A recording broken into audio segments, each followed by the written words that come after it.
think we'll get started.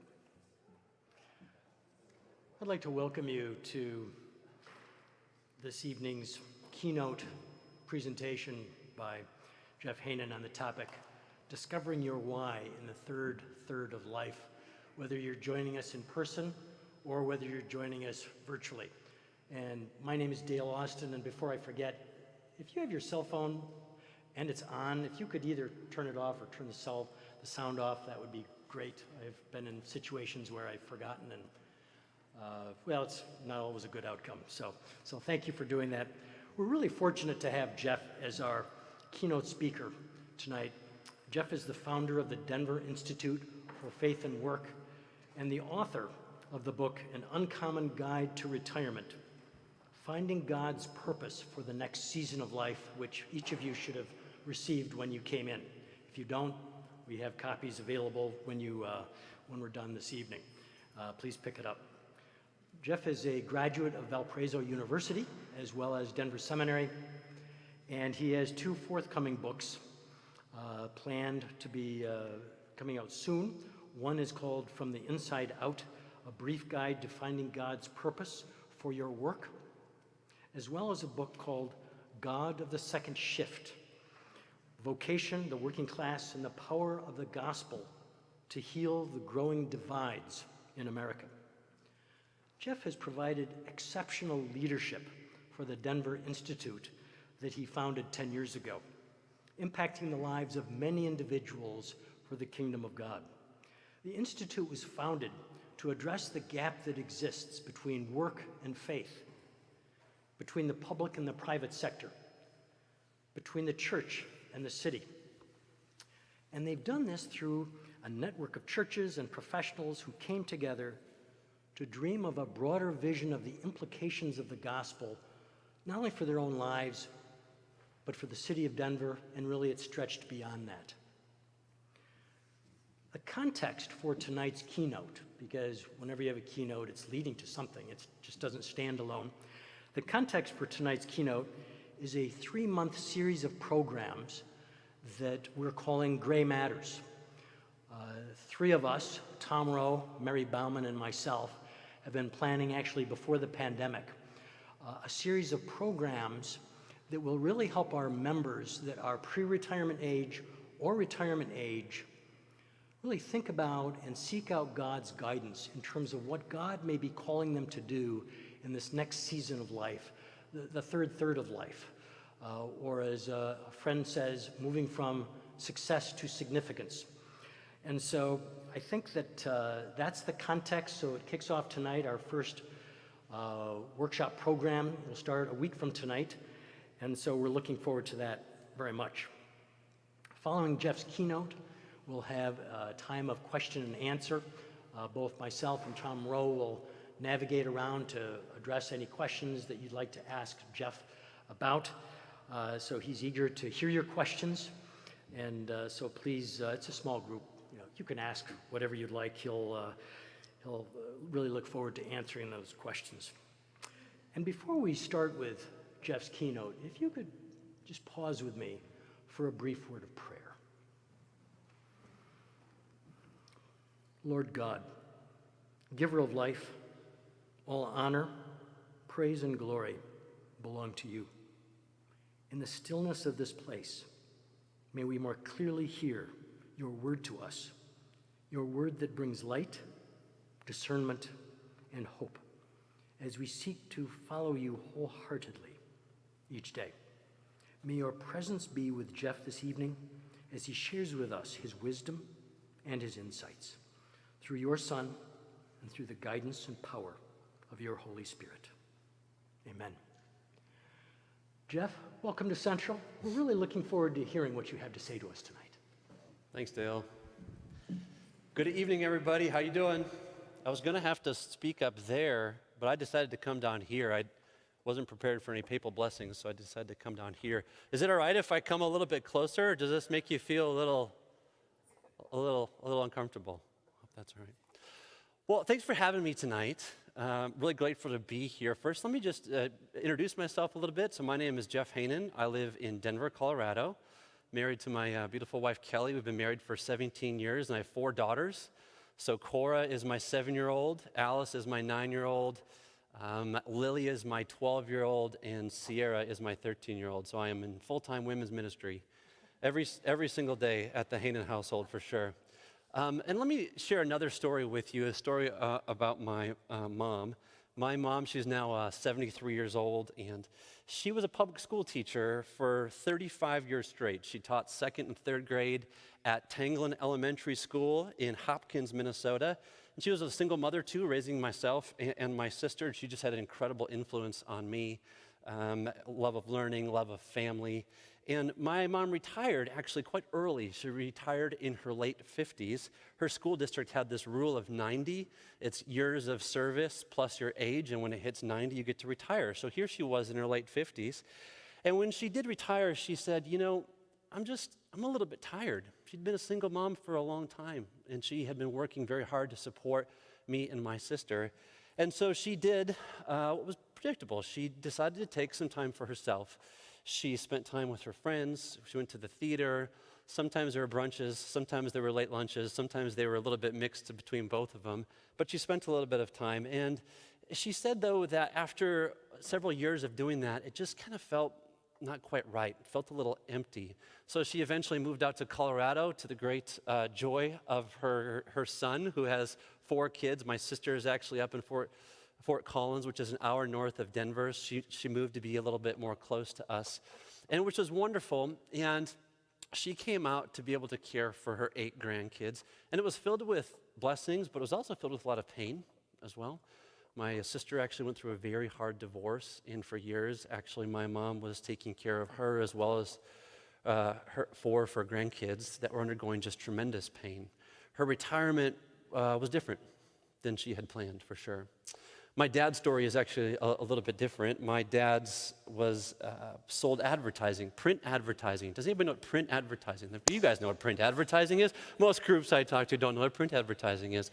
There are these magazines. He sold print advertising for his whole career. So for 14 years, he worked in the Twin Cities in Minneapolis, but his wife, Gail, lived in Alexandria, Minnesota, which was 2 hours away from the Twin Cities, because she was running a restaurant called the Interlochen Inn. If you're ever in Alexandria, Minnesota, visit the Interlochen Inn. It's a good and beautiful place. They had lived apart for really over a decade, and my dad, when he moved to the time of retirement, he was tired of the commute back and forth between the Twin Cities and Alexandria. He was tired of just the grind, and he just said, enough of this. I'm going to sell my house in Minneapolis, and they decided to renovate their cabin up in Alexandria. They got a deluxe fireplace, a big screen TV, eagerly awaiting a new season of rest and relaxation. But really within 2 months of my dad's retirement, his sister, my Aunt Holly, got cancer, and she went downhill really fast. Very quickly, he was arranging details for hospice care for her. And when I turned the conversation to his wife, Gail, my stepmom, I asked, so what are you expecting about retirement? And she said she was expecting, travel, lots of fun things. But she also talked about finances, and she confessed, we put everything we had into the restaurant. We have no retirement savings. We're living every day on the edge. When I mention my parents' experience of retirement, because I've noticed that their experience of retirement doesn't look like the commercials we see about retirement and financial services. The gray-haired couple walking on the sandy beach without a kind of care in the world. I don't know if you've seen those commercials. I've seen a few of them. But my parents' experience was very human, very normal, I would say, experience, filled with good things, but also filled with a lot of pain. My profession for the last 10 years, I've studied people's work. I've studied everything from the professions to blue-collar workers and really how they make meaning of their work and really how they bring their faith to their work. And yet a lot of pastors said, I have a lot of retired people in my congregation. I need you to also talk to the conversation about what happens in life after work. And when I was looking at my parents' example and their experience, I said, yeah, that's a conversation I actually want to know. So I started to do a little bit more digging about what faith might say to the topic of retirement. And I found some really interesting statistics. It turns out a good portion of the world is retiring. From 2025 to 2050, the population over age 65 across the world is projected to double to 1.6 billion people globally. In 2015, only 8.5% of the world was over 65, but by 2050, it's expected to grow to 16.7%.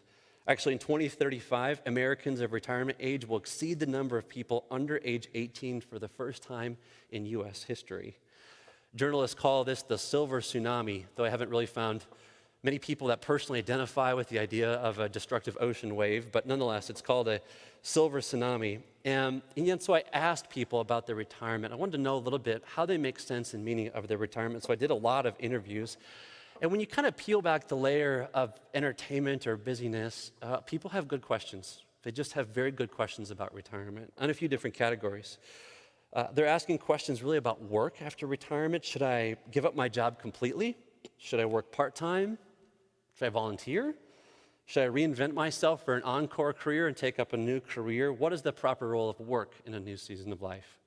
Second, asking questions about money. Finances are a major concern for people, whether you have a big IRA and 401k or a small one. Actually, one study found that less than half of Americans have saved more than $10,000 for retirement total, and 1/3 have no retirement savings at all. I think a lot of people, even if you're not in that dire of a strait, are asking questions of, will I outlive my resources? Time is actually a real question as well. How am I going to spend my time in retirement? Time that, particularly in years of a career, having kids you didn't have very much of, all of a sudden, there is plenty of it. There is a lot more in retirement. But the question is, as people are living longer than ever, one guy, he retired in his 50s from a corporate career.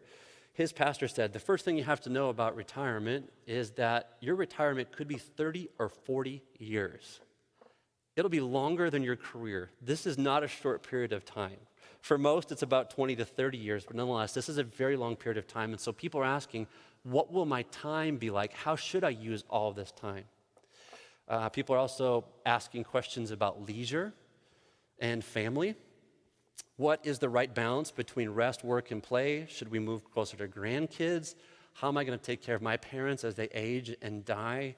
How do we have a happy marriage in retirement rather than what is broad in our culture is what's the growing phenomenon of gray divorce. People for the first time living together day by day and thinking this isn't going to work out very well. And I think for a lot of people, 87% of baby boomers, less actually for Gen X, who believe in God, they're asking questions about calling. God, like, what is my purpose in retirement? It's not an abstract question. This is kind of funny. I just turned 40 on Saturday, but I had my first retirement party last week. I was leading an organization for 10 years called Denver Institute for Faith and Work, and it was a really wonderful experience. But a couple years ago, I just had a sense that God was calling me to lay down what the work was at Denver Institute and give it over to new leadership. It just had been a while coming, and I decided to lay it down. So January of this year, announced my transition, didn't call it retirement, called it my transition. August, they announced a new CEO, and then just actually a couple weeks ago, they put on this really nice retirement party for me. Didn't call it a retirement party, but it was a farewell party for Jeff, complete with drinks and appetizers and really kind, beautiful stories. But I'll tell you what, for my retirement party, it was a real mix of emotions. I was very much ready to lay down the anxiety and stress of just making things work and pushing it forward at work, which is, I think we feel a lot of that at work, right?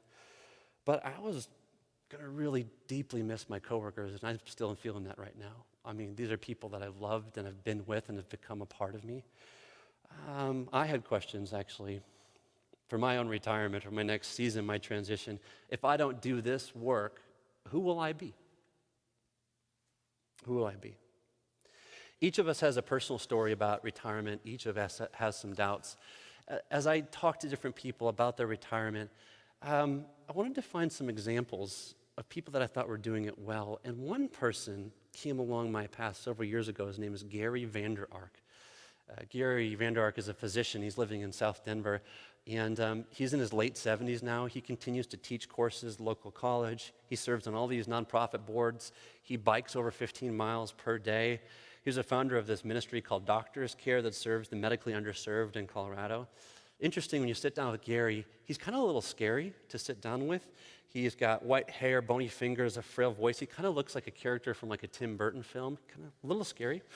But when you speak with him, boy, it is a different thing. He is like a child on Christmas morning. He feels carefree and filled with peace and joy. He keeps teaching, sitting on nonprofit boards. He doesn't do it out of social duty, but he does it out of delight. He's quick to listen, slow to speak. His words actually hold gravitas.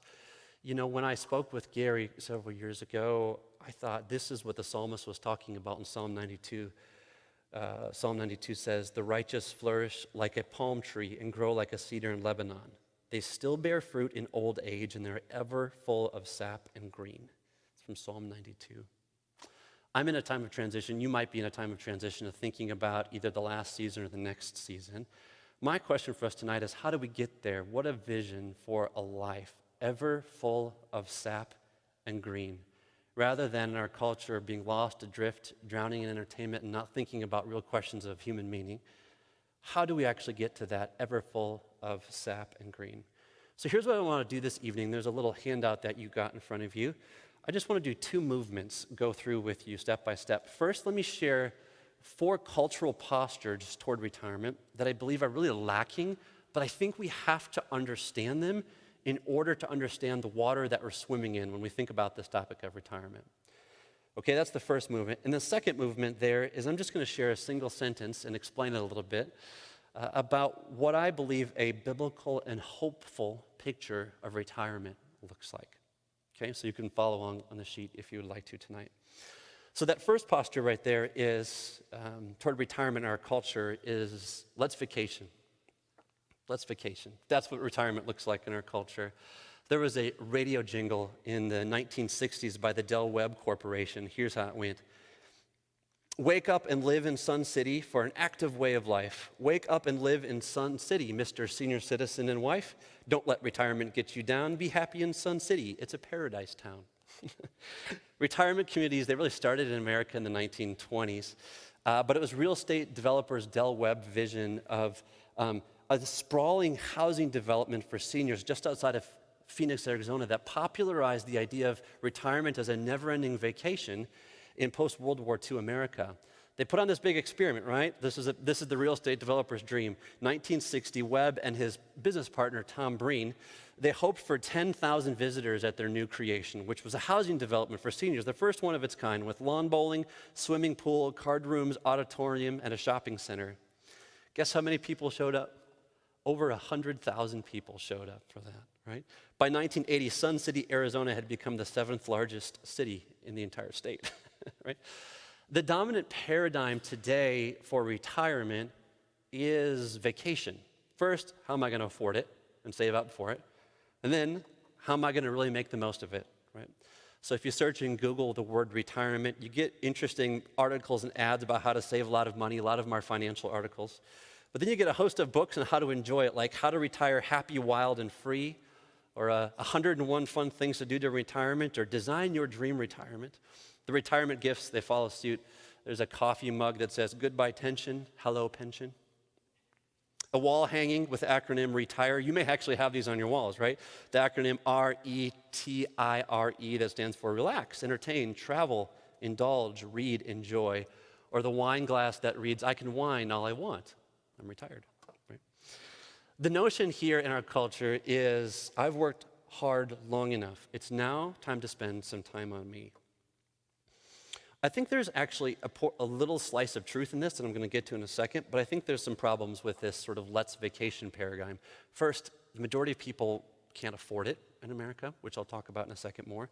Second, many Christians don't believe this squares with their own set of beliefs about a lifetime of leisure rather than a lifetime of service, which I'll come back to as well. But the biggest reason I don't think this paradigm works very well is that it leads to boredom minimally and sometimes despair, like you have this hole in your life and you can't quite figure out what to put in that hole. There's an interesting film in 2015 called The Intern. We were actually talking about this, Mark, last night with Robert De Niro. So he's a 70-year-old widower that gets bored with retirement and decides to become an intern at a tech company with a bunch of millennials. And the opening monologue of this film is just wonderful. I'm going to quote it in detail here, but it's just so interesting. So here's what De Niro says. You can imagine, him speaking. He says, "Retirement, that is an ongoing, relentless effort and creativity. At first, I admit I sort of enjoyed the novelty of it, I felt like I was playing hooky. Used all the miles I saved, I traveled the globe. The problem is, no matter where I went, as soon as I got home, that nowhere to be thing hit me like a ton of bricks. So how do I spend the rest of my days? You name it. Golf, books, movies, pinochle, yoga. I like to cook. I bought some plants, even took classes in Mandarin. The only traveling I do these days is to visit my son in San Diego and his family. They're great. I love them to pieces. But to be honest, I probably relied on them a little more than I should. And it shows a picture of him sleeping on the bottom bunk right below his granddaughter, maybe a little too close to the grandkids right there, right? And he says, don't get me wrong, I'm not an unhappy person. Quite the contrary. I just know there's a hole in my life and I need to fill it soon. I think that opening monologue nailed it, is that if your vision of retirement is a nonstop vacation, it will feel like there's a hole at the center of your life.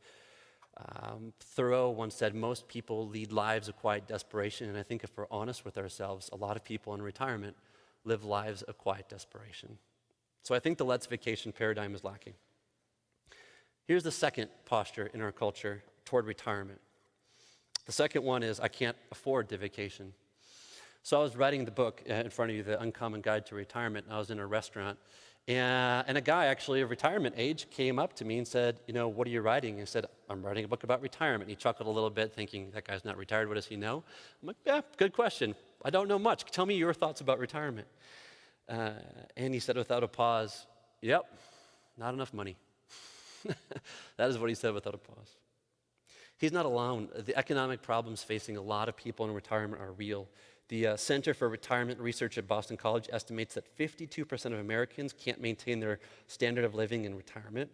And to make that concrete, this is a little old of a stat, but in 2013, for those aged 50 to 59, they had just $110,000 saved in retirement, yet they need $250,000 just to generate $10,000 in annual income, not monthly, but an annual income.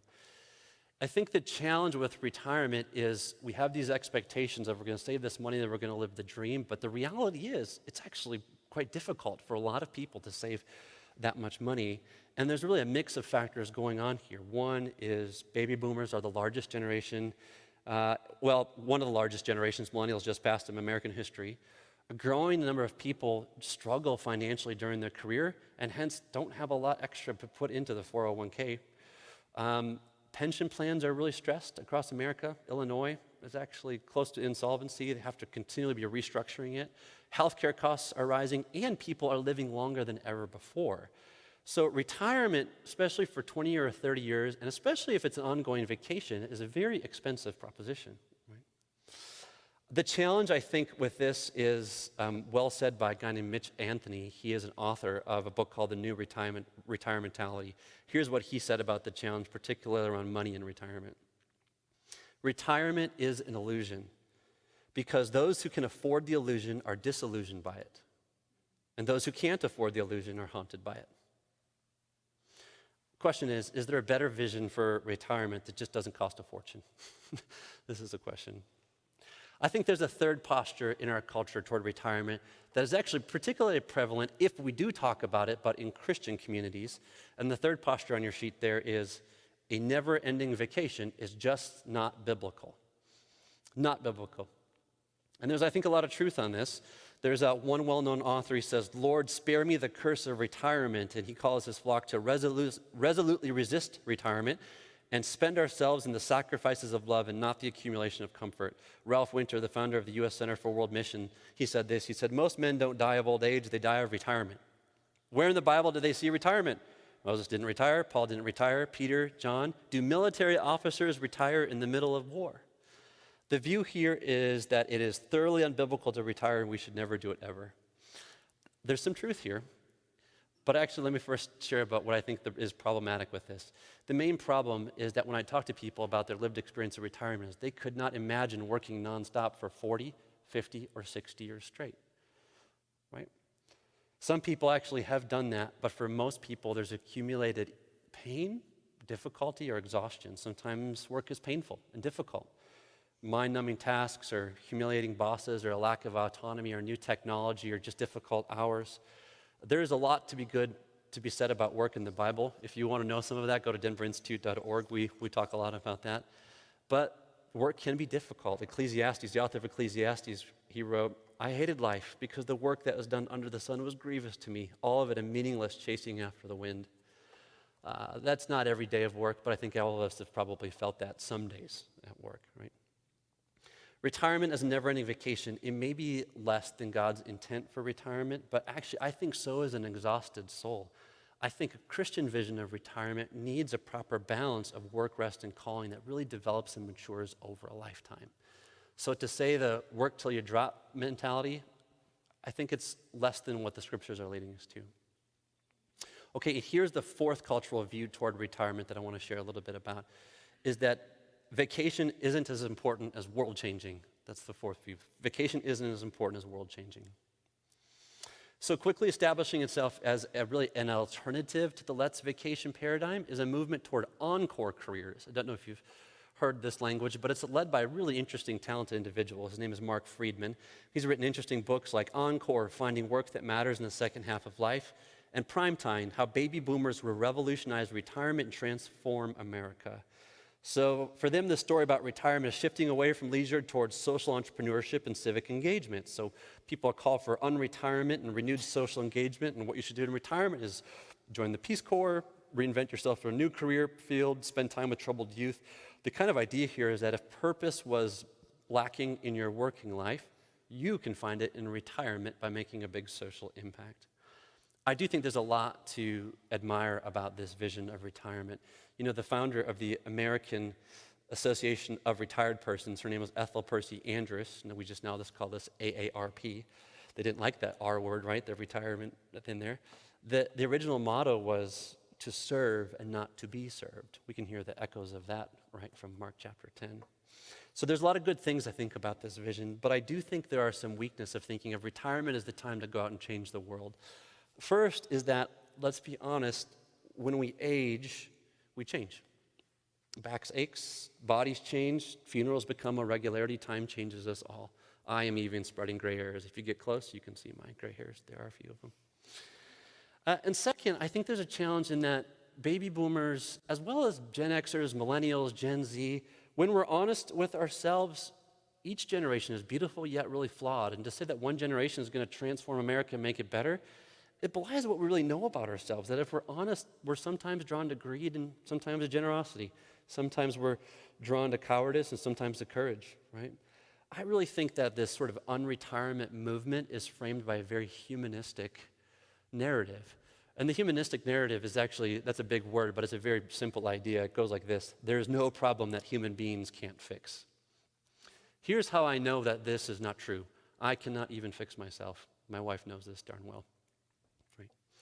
An accurate story for retirement, I believe, needs a drama of both sin and grace. But you may have actually been interested in coming to this event to think about that longing for purpose in retirement. And that's actually a really tricky one that I wanted to talk about, particularly in this idea of service. You know, over a generation ago, Bob Buford, we actually just talked about that, wrote his best-selling book, Halftime, where he coined the terms from success to significance. And I asked a friend, his name is Fred, he leads a gathering of Christian philanthropists, what do you think about the idea of significance? And he said, Jeff, you know what significance is like? It's like drinking salt water. Looking for significance from external things is still competing for somebody else's okay. It just leaves you thirsty. What I think is challenging about this sort of I'm going to go change the world mentality is that the motivation behind what we do, why we do our service, is incredibly important, right? If it's just to solve social issues, guess what? There's going to always be more social issues. Ironically, the same sort of desire for meaningful work, that sort of treadmill can follow us into retirement if we're not careful. So I wanted to go over 4 visions of retirement that I think there are in culture, some in the Christian subculture, but they're out there to think, okay, that's what's out there in culture. What might be a biblical view of retirement? And this is my one sentence I just want to go over with you. I'm going to read it twice because it's the main point of my talk. So this is what I believe. I believe God calls his people to lay down past work identities and enter a new season of rest, renewal, and re-engagement as elders filled with wisdom and blessing for a coming generation. I'm going to repeat that. God calls his people to lay down past work identities, enter a new season of rest, renewal, and re-engagement as elders filled with wisdom and blessing for a coming generation. Let me break that down into different pieces. So first, let's start with that phrase, laying down past work identities. Here's one thing that makes questions about retirement really difficult. If I'm not my job, or if I'm not raising my kids, then who am I? We, in our lifetime, spend an enormous amount of blood, sweat, and tears on family and on work, only to see them at one point walk right out the door, as they eventually will, both of them, but we're at work. And so the question is, who am I without them? It's a question of identity. What does the Bible have to say directly about retirement? The question is not much, because retirement was really invented really in the 1800s in Germany and then solidified in American society, but it does have a little bit of hints here and there. In Numbers chapter 8, verse 25, it has this little hint of retirement, and the topic is about the Levites. It says this, "From the age of 50 years, the Levites shall withdraw from the duty of service, and they shall serve no more." So at that time, hauling around the furniture of the tabernacle was physically hard work. And so he said, physical hard labor, that's going to go to the younger guys. But the Levites after age 50 were to, quote, minister to their brothers in the tent of the meeting, which is a hint that God is not calling us to completely stop our work, but to potentially morph and change as we grow older. Gordon Smith, he's an author and president of a university called Ambrose University. He had this really interesting quote about retirement that I think is helpful. He says this, "I am convinced that part of the essence of vocational identity during this period," which he says the senior years, "is that we let go of power and control. People listen to us because we are wise and because we bless, not because of our office or any formal structure of power." So in contrast to either the retirement as the never-ending vacation vision, or in contrast to the work till you drop and hanging on, keep those reins going until you die, right? There is, I think, a need to lay down past responsibilities as a natural part of aging, a natural part of human life. But this is really hard. It's really hard at different times because we draw a lot of our life and our identity from our work and from our family and all those things we did. Whether you're a lawyer, welder, teacher, nurse, mother, boy, when I rolled down my role at Denver Institute, I just had these hard questions that if I'm not this, then who am I? The phone's not going to ring for me. I won't feel as important anymore in my own community. There was just a lot of doubt. And the Bible actually, I do think, speaks to this as well. The Apostle Paul, before he became Paul, he had incredible work credentials. Actually, he talks about it in the book of Philippians. He says, "If someone else thinks they have reasons to put confidence in the flesh, I have more. Here's my resume. I was circumcised on the 8th day of the people of Israel. I was the tribe of Benjamin, a Hebrew of Hebrews. In regard to the law, a Pharisee." And in that context, a Pharisee would think religion scholar that knew a lot at a very young age, right? "As for righteousness based on the law, I was flawless." Paul had very significant work credentials that then Jesus said, it's just time to lay it down. Because Paul follows that and he says, whatever was to my gain, I now consider loss. Compared to the sake of knowing Christ, everything a loss, compared to the surpassing worth of knowing Christ Jesus my Lord, for whose sake I have lost all things. For him, his identity was totally shifted. All of those credentials, all those things that he had built his life and his identity around, they were all less than what he actually took up as a Christian.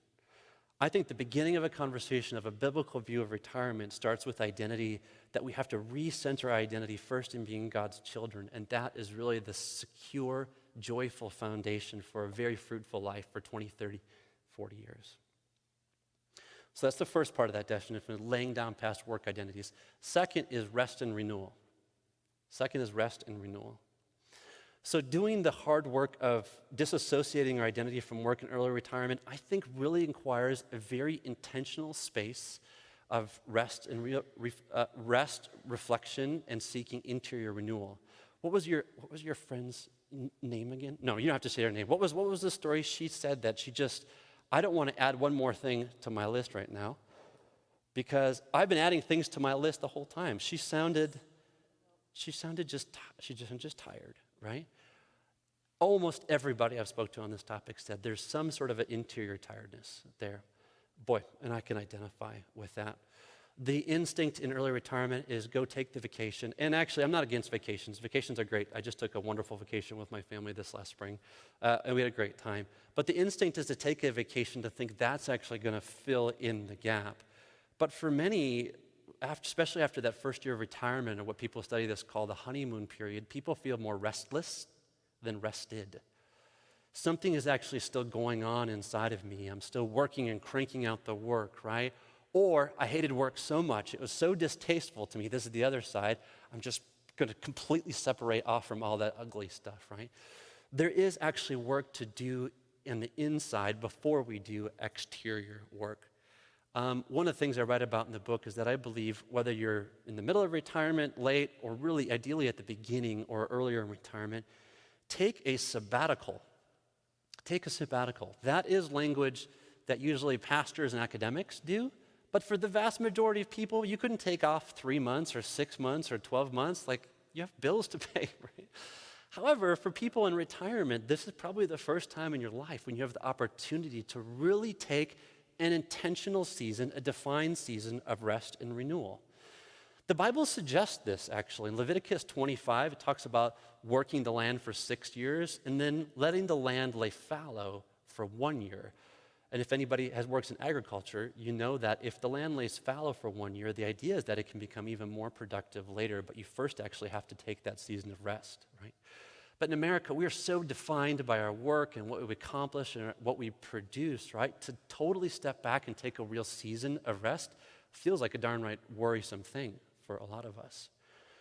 So I think taking a sabbatical requires a couple things. It requires community and a real written plan. I've talked to a lot of people that said, yeah, I'm totally going to do that, even people in my own family, and they just haven't done it. And there's a real temptation to come to an event like this or even the follow-up sessions and say, oh yeah, I'm totally going to do that, but they just don't do it. We need a written plan, and you need community. Yes, a written plan and community. Yeah, accountability and a written plan. Those are the two magic things. If you can write it down and have a plan, because if you decide to take a sabbatical or a real season of rest, I do think it really requires that. In my book, I have various different things that we can do during this time. And sabbatical is not just like nothingness and doing nothing. The Bible's filled with ideas of things to do in sabbatical. For first, preparing for a sabbatical is wise, like we talked about a written plan and community. Second, feasting. Have a feast. They did this all the time in the Bible. Have a big dinner for your friends and remember God's goodness to you over a lifetime and a career. Take time to worship, right? At church or taking a long walk outside in the beautiful Michigan weather. Sometimes it's beautiful Michigan weather. Better than Colorado, getting darn hot there. And also recreation. Recreation, I actually think, even in a time of sabbatical rest, it can be a good thing. Jewish culture was built around festivals and celebrations. I think the key question, if you're doing a hobby, for instance, in retirement, is to pay attention to the narrative in your heart. Are you either cranking out work and knocking it out, or are you completely disassociating, or are you allowing, like the monks used to do, praying and working, and allowing God to work in you, and maybe healing some of those past wounds, that dream that you had that didn't work out, or that really painful instance with family? Right? I do think there's work that all of us need to do, and the time that God has provided for this is 1 day out of every 7, it is Sabbath, and is seasons of sabbatical rest. The argument I make in the book is that sabbatical is a way to structure time, particularly in early retirement, but you could do it at any time, to seek God's voice, find God's call for the next season of life. Gordon MacDonald, he had a major influence on the writings of C.S. Lewis. He said this, I love this quote. He says, "Old age is not all decay. It is the ripening and the swelling of the fresh life that withers and bursts the husk." Think of that kind of life. So much that on your very last day, your body can't take it anymore, and you're with your Savior. I have met a few people with that sort of life, but not many, not many. I do think moving toward that is the goal of sabbatical. So season of rest and renewal, okay? The next part of my definition on your sheet is re-engagement as elders. I want to try to redeem that word elder. So in church context, of course, we usually think about that as an office of the church. yes, there are elders in the church in the New Testament, right? But today, I think if we think about that, that's mostly an insult. It's with elderly, maybe feeble, incompetent. That's just kind of how we see that word. This is not how the Bible uses the word elder, okay? So even before the New Testament, of course, the New Testament is very much dependent on the Old Testament. The elders were associated with wisdom, character, and leadership ability, which was the assumed fruit of a lifetime of experience and age. Far from being an insult, an elder was used as an indication of nobility. The elder would teach at the city gate, which was the public place of dialogue, right? We'd be wise to consider older traditions of what an elder is and what an elder's role should be in our society today. So Cicero, I'll get out of the Bible for a second. Cicero is a great Roman statesman. He once wrote, "The crowning grace of old age is..." The retirement committee? No. "The crowning grace of old age is influence." This is interesting. He believed that long-lasting influence is a result of deep character and a nimble mind. And Cicero walked the talk. So at age 84, which was about 2 decades after our time of retirement here, at age 84, this is how Cicero decided to spend his days. I'm going to quote him. He said this, "I am now composing the 7th book of my origins.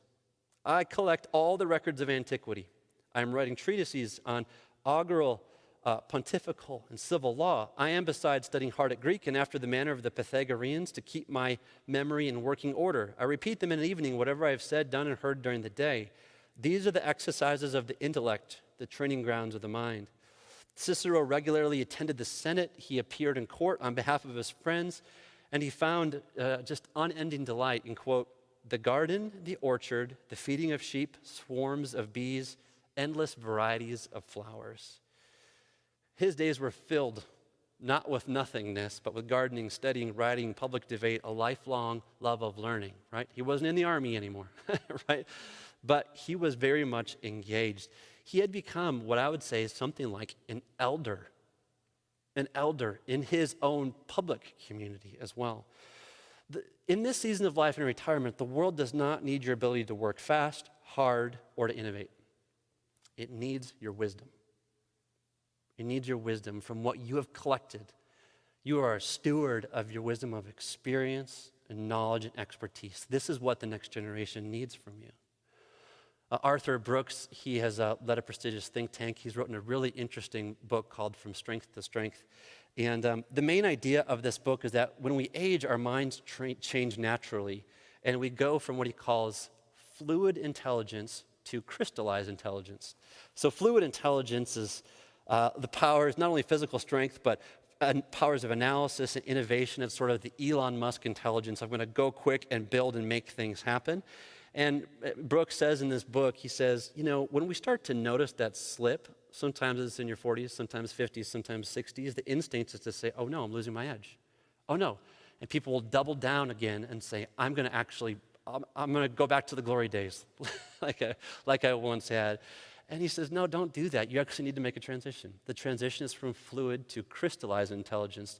And crystallized intelligence is really about synthesizing experience and comparing facts with past patterns and really teaching others. It is actually the role of giving your wisdom on. He says, when you're young, you can solve problems quickly. As you get older, you know which problems are worth solving, right? It really is the virtues of age that our culture really needs, right? Being elder does not mean disengagement, far from it. I do believe on the other side of the season of rest and interior renewal that our world needs elders who can lead in their respective roles of influence and give what you have with the time and the energy that you have to those that need it. I strongly believe this. Rather than a generation stepping back and think I'm not needed anymore, this is not the truth. You are deeply needed. You are deeply needed. The last part of my definition is filled with wisdom and blessing for a coming generation. There's a couple of words there biblically that I do think are important of wisdom and blessing. Psalm 145 says, one generation commends your works to another. They tell of your mighty acts. I actually think something like mentoring is really, really important when you're thinking about retirement. But mentoring actually can be a real trick as well. I had a couple early in my career. This is over 20 years ago now, but actually when I was a seminary student, really just bad mentoring experiences. I'm going to share a couple of them. One of them was I had to get, for my seminary degree, I had to have one lay mentor and one ministry mentor. And my ministry mentor, I'm going to call him Warren for tonight, he quit on me after 3 months. He left a voicemail and said, I overcommitted, I'm sorry. And that was the last I heard of my mentor, right? His abruptness made it clear our relationship was just transactional. We were part of like a mentoring program, right? And I just felt like a wet dog in the rain. It didn't feel good. The other mentor lasted longer. We'll call him Jim. He was a really kind-hearted guy. We stuck it out, but our monthly coffee meetings were always just a little bit strange. After 1 hour of latte and he would share his life, I was supposed to have this nugget that was going to transform my life, and I always felt a little bit just difficult with him. He did much better than the previous mentor, but I didn't get much out of it, and I didn't stay in a relationship with him. The point, I think, of mentoring and wisdom blessing for a coming generation, I actually think it looks just like friendship, intergenerational friendship. Could you find somebody that is 30 years your junior or 40 years your junior and become friends with them? Not just because you have to, but actually because you enjoy being around them, because that's what friends do, right? You just enjoy hanging out together, right? There was one mentor in my own life, had a tremendous influence. His name is John. He's an entrepreneur in a very small town in Alabama. We had him speak at one of our events, and after one of our events, brought him out to have appetizers after our event. His name is John, graying hair, blue frame glasses, sleek coat. During our conversation, he was just bubbling with enthusiasm for business and marketing and all these things. And he said to me, Jeff, I've been all over the country speaking to faith and work conferences, and yours was the best I've ever seen. How come nobody's ever heard of you? At first blush, I was wondering if he was flattering me. First, did he really mean we were the best? Because there's a lot of these types of things in the U.S., especially in Reformed communities. But second, I heard a challenge. Why hadn't we expanded our reach? This is something that master mentors do, right? They affirm and they challenge. They do both of those things. They affirm and they challenge. Imparting wisdom of your life as well as blessing. Blessing is this interesting word. It's about God's favor. Sometimes in the Bible, it's a prophetic word when Isaac blesses Jacob and his sons, right? But other times, it's just a word of God's favor. And boy, I don't know if you know the stats on loneliness for 18 to 29-year-olds in the United States, but they're not good. Not only do they want for relationship, but they want somebody to name something in them. Not that something is wrong with them, because there's a lot of things wrong with every generation, whether it be boomers or Gen Z, right? There's a lot wrong with every generation, but to see something good, to bless and to affirm and to challenge them to live into God's calling in their life. I can't emphasize this enough. This is an important aspect of being an elder in our community, somebody that has very significant role to play in our communities. All right. I'm going to close up here. So what have we talked about tonight? We've talked about 4 different cultural postures toward retirement, right? The let's vacation paradigm, the I can't afford to vacation paradigm, it's not biblical, don't do it ever paradigm, and then the world-changing paradigm. And then I just shared a little bit about what I believe is a definition of how a Christian might see retirement. I do think, even as we think about leaving tonight, we have to be really honest. Under the surface of sort of the entertainment complex in retirement, I do think there's a lot of fear and doubt and uncertainty. Fear of impending aging, a failing body, social isolation, or looming irrelevance. Will I be needed anymore? Death is right around the corner, and it's coming for me. However, this is, of course, not the Christian story. It has a different one for retirement because it's based in the fact that death and darkness have been conquered, and the resurrection of Jesus is the beginning of the new world. It is the beginning of a new world, not just in the next life, but it has rushed right into the present moment with the resurrection, and he summons people to live in this beginning of the new world in every season of life, in every part of culture, in all of our areas of influence. We will certainly get older, and we will age, right? But Paul says, even as we age, inwardly we are being renewed day by day. this is the opportunity. All of us have less than ideal circumstances. It could be money, it could be family, it could be work, right? But this is the opportunity to let the new life of God spring up from within us. Yeah, a biblical picture of retirement, it's not heroism, but it's not hedonism either. I think it's just listening to God's voice, responding in love as elders, intent on sharing wisdom and blessing with the next generation. Let me end with a story. Gary Vander Ark, the guy that I was sharing about early, I said at the end of this meeting, I was with Gary, I said, Gary, you've done a lot in your life, and you've had an incredible career, and you've done all these amazing things. You could hang up the cleats. You don't have anything left to prove anymore. I said, why do you keep at all these things? Why do you keep doing that? And he just paused, and he smiled. He said, I believe it's more blessed to give than to receive. And plus, I'm just having too much fun, is what he said. He was having fun, right? Gary is living in the biblical story, which starts on the first day of week in the rising sun. Yeah, thank you for your time.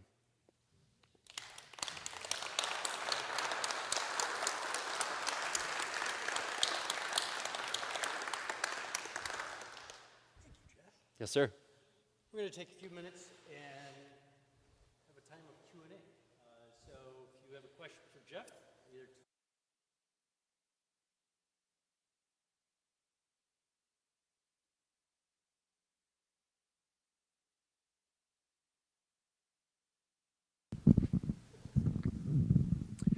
Thank you, Jeff. That was wonderful. I'm just wondering if you'll just say some more about how, when you disassociate from a work identity, how do you find an identity? What's the process? A couple thoughts on that. This is actually something from Christian theology. It's with eschatology. I won't get into that, but it's about continuity and discontinuity. What I emphasized in my talk was discontinuity, is that there does need to be a real stepping back, because I don't have that same role. You lay those down, and you do the work. Actually, I think the first step is something like a grieving process. I don't know if anybody lost a friend or a family member, but it's a grieving process, and a lot of us have that. So I actually think the first step is a grieving process. The other side of that, I think, is continuity, though. One of my friends and coworkers, his name is Brian, he says, it's really hard to take a look at vocation moving forward, but it's easy looking backwards. He actually likened it to a string and pearls. He says it's hard to know which pearls to put on next, but you can actually see which are the pearls that are there in the past. And that was a metaphor for actually taking a look in the book. I have a chapter on calling, of taking a look at what are the things I'm passionate about, what are the burdens that I have, what are the difficulties that I face, but actually starting to reconstruct those, which I think there's a lot of those for a lot of people. Some there's discontinuity and some there's continuity. Again, some people, there was a real good overlap in their working life. I could do something quite similar, even if it's part-time retirement. Other people, it's just a lot of discontinuity, a lot of difficulty and pain, particularly with difficult or physically strenuous job, and there's a lot of difference on that, and the reworking of that identity can be different. So I think it's a little bit of a process that starts with recentering in Christ, but then takes a look at, there's actually some really good things in my life. I want to keep on doing that, and that. And now I have the opportunity to do this. So that's my thought.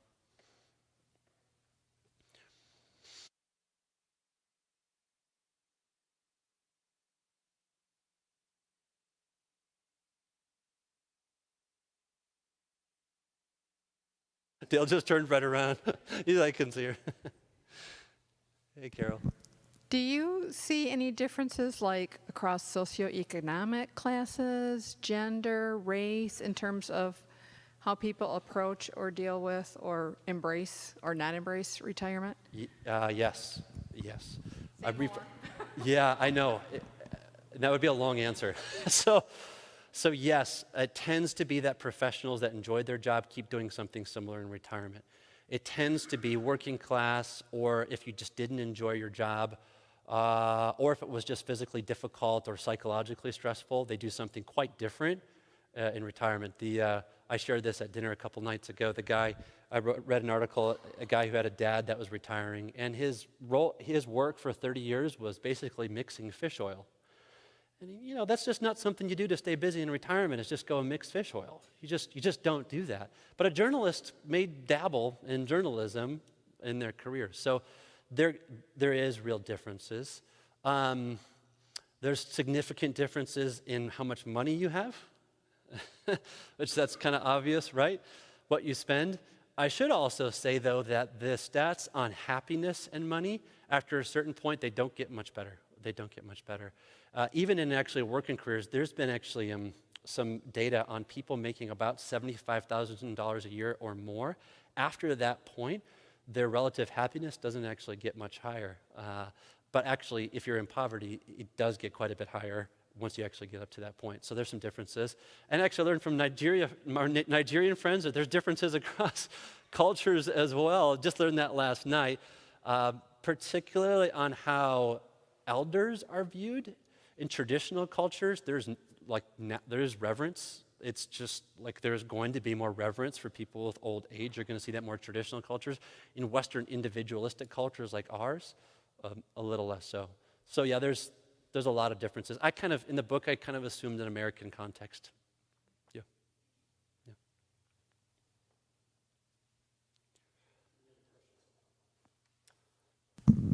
A question with regard to kind of faith at work. So I was thinking through as we age, it's quite easy to come to church and be a part of a faithful community. But the opportunity really exists, it seems, that the older we get back to that wisdom, is your opportunity to really put faith at work as opposed to work at faith. So we work so hard towards faith for so many years because you have another job. But now in that retirement stage, that becomes your work. So I just wonder if that's something you've reflected on or if that's what you've heard. It becomes your work with respect to What you can do now, because you have time. Yeah. You have time to give to your faith. And just kind of stood to me, I was on this trip, we talked about this mission trip this summer with my daughter. And at the end, she made reference to seeing your faith at work. And because you had time to be on a trip like this. Right. So you just think about that opportunity to be out in front and let faith dictate the work that others see in you then. Yeah. Because you have more time. Maybe that's another way of looking Well, at and it. I like that idea of letting faith work rather than like working hard at it. Yeah, I do think that's interesting. I'll share a brief story. One of my coworkers, he's 10 years older, he just turned 50.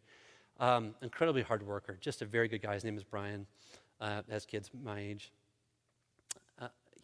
When he was getting through seminary, he took a full load, worked 2 part-time jobs. He's regularly basically struggled with overwork. He just cranks out work. He does it. Yeah, he's become like a brother over the years. But he's actually struggling to move from a context of how much can I get done in any given 45-hour period to that doesn't matter as much anymore. The effect I'm having on the people around me, right? The lifting up of other leaders, that type of mentoring, that sort of shift to crystallized intelligence, right? He's struggled a little bit with that because so much of just how he's worked has been, I'm going to knock it out. I'm going to do it. I'm going to achieve, right? So making that shift, I do think, is an important part. And a part of that, too, is our own faith journey, at least in my journey in the last 5 years, I would say. You should go to Bible study. I love Bible study, but I've studied the Bible a lot less in the last 5 years. I spent a lot more time in quiet prayer. I spent more time listening. I spent more trying to be present to where is the Spirit actually at in this situation. I do think there is a little bit of a humbling of the personal ambition that's coming that I think is hopefully natural in my season of life, at least. So,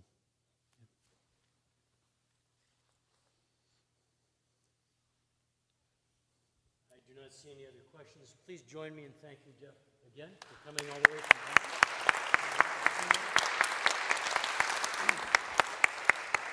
And we have refreshments, coffee, cookies, etc.